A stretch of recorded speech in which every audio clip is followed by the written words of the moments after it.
bodies at local, state, and national levels have hindered innovation and the proliferation of best practices in traditional public schools as well, and that the only way that institutions can serve children well is to ensure that they have the opportunity to do whatever it takes. But unfortunately, in the public school system, as we know public schools, we don't have that option to do whatever it takes.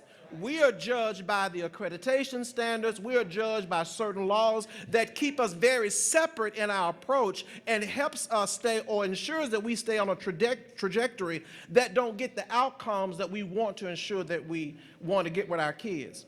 I will not argue the fact that tens of thousands of children are in beleaguered public schools and that our children, their parents, and our communities deserve much better. However, I will argue the fact that it is disingenuous and it's harmful to our common mission to serve all children well when you compare traditional public schools to charter schools, when charters have been given the freedom to do whatever it takes. Case in point, in Mississippi Code 372847, charter schools must comply with applicable federal laws, rules, regulations regarding the qualification of teachers and other instructional staff. No more than 25% of teachers in a charter school in Mississippi may be exempt from state teacher licensure requirements. Administrators in charter schools in Mississippi do not have to be certified, and they can hold only a bachelor's degree to be a principal in that school. Now, in traditional public schools in our state, our threshold is 5% of the staff can teach out of field or not be certified. And principals in public schools in Mississippi must be certified as administrators, which means they must at least hold a master's degree for AA certification in that particular area. So we are not playing on the same, by the same rules in order to ensure that we are doing what is right by children. For a traditional school or school district in Mississippi, as I stated, with that no more than 5%, and when you think as well with the laws that within 3 years of a charter school in Mississippi, those teachers have to get certified. But now, remember what I said, 25%, a fourth of the staff can be uncertified. You have 3 years to get that teacher certified. Those schools can then churn those teachers out within that 3-year period, therefore not making sure that the students who are in those programs get quality teachers who are sound enough to address the issues that are before them in those schools. In addition to that, they get to play with their funding because they may not be, because I won't speak to it with confidence, when you're trying to pay a non-certified individual and a certified individual in those schools, your pay scale will most assuredly be different. So which means that charter schools get to save funds in a very different way than public schools because we are bound by law to follow a certain pay structure for certified teachers. And if relaxing certification requirements is considered a tool to recruit the best and brightest to classrooms in Mississippi, that tool is not currently afforded to traditional schools and school districts in our state. With Mississippi schools reporting hundreds of vacancies each year, and with colleges and universities not having the capacity to fill the demand, school leaders in our state clamor for a solution to placing before each child a teacher who is content-rich, pedagogically sound, and committed to teaching regardless of the child's race or the child's economic status. Consequently, the inability of schools and school districts in our state to recruit the best staff adds to the muck and mire of inequity that is perpetuated among our institutions. President John Adams stated, "The whole people must take upon themselves the education of the whole people and be willing to bear the expenses of it. There should not be a district of 1 mile square without a school in it, not funded by a charitable individual, but maintained at the public expense of the people themselves." It is the public's responsibility to ensure that public schools are funded to the level that is equitable to the outcomes that are expected. On January 5th, 2017, the Clarion Ledger, in an article entitled Bryant, and that's Governor Phil Bryant, on school funding formula, a 1992 model, quoted our governor saying that our current formula model is a 1992 model and that the world has changed since 1992. The governor goes on to say, so should our desire to make sure we have the most successful and effective public education system in the United States.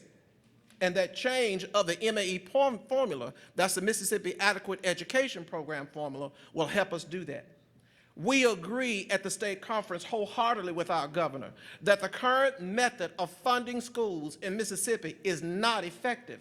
And unfortunately, the current method is to not fund them at all. As a matter of fact, our current funding formula was passed into law in 1997 to avoid a federal lawsuit. And since 1997, it has only been fully funded twice. Now, with charter schools in the system, the impact on funding schools is even more detrimental. As we see charter schools grow in Mississippi and with no new funding added to the formula, school districts will increasingly experience difficulty in providing services to students. Consider that the amount of funding allocated to a school district for one child does not operate the district. The aggregate of all funds brought by students runs buses, provides teachers, cleans buildings, provides counselors, and other support service. Any impact on funding impacts services. In our state, when per-pupil funds are sent to charter schools, those funds are not returned to the child's previous school or school district if he or she leaves the charter mid-year. Schools and school districts are funded based on average daily attendance in Mississippi, and that ADA is based on the attendance of children from the previous school year. When charter schools accept children in our state, the children can come from a public school in that district or a private school. And students who have attended— 30 seconds. I'll finish in 30 seconds. And students who have attended private schools have not been calculated in the previous year's average daily attendance. Therefore, charter schools will receive funds for a student whose school attendance or the lack thereof did not contribute to the funding model.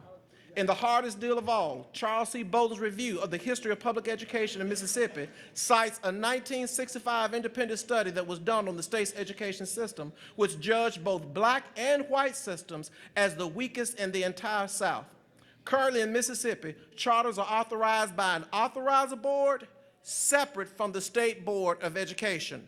We are now formulating a dual system of educating students in Mississippi once again. Thank you.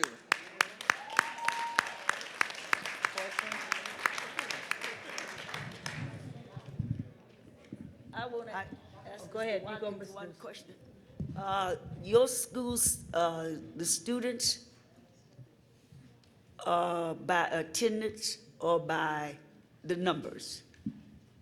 What is the formula? The funding formula is based on average daily attendance. Okay, right. Okay. That's really.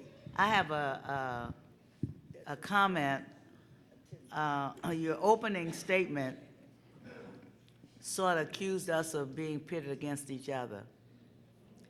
And I believe, as you went on in your formal presentation, it's clear that the legislation and the authorization has caused the rift between traditional public education and charter schools.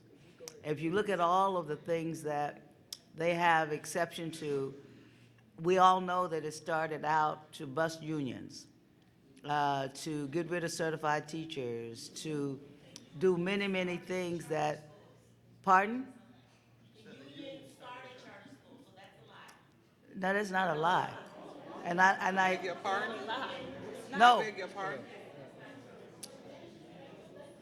First school in Minneapolis was not started by charter. Go on now. I know it. And so my point is that the legislation and the intent of the legislation has pit us against each other. And as it has been operationalized, it really has drawn money out of the public schools. Not that we have a choice, but I don't want the feeling when we leave the room that we pit ourselves against each other. It was determined and governed and intentional that we would be against each other. Thank you, Ms. Huffman. Okay. All right. Our last presenter, Dr. Marilyn Scott, is a lobbyist for NEA. He is educated, has been educated, has lived in Augusta, Georgia.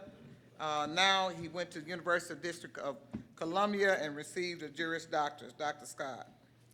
Great, thank you very much. My name is Merwin Scott. I want to make a correction also to my bio. I don't know if they made me a doctor. My wife's a doctor, but I'm just a lawyer.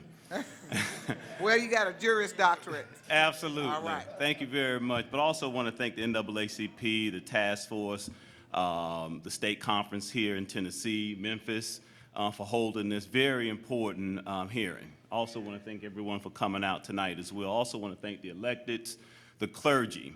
As I was pulling up, we speak about education. I thought about what the NAACP has stood for, what they have done. And years ago, we wouldn't be able to hold this hearing in this hotel, Holiday Inn, at University of Memphis.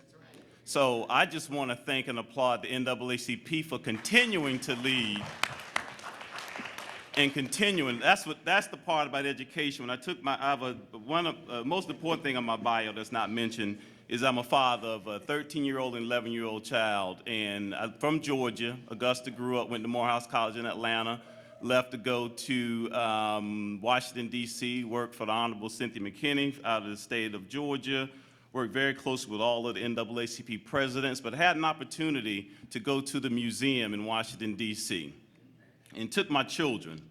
And my son said, why am I not learning this in school? 11 years old, the only thing he normally cares about is athletics.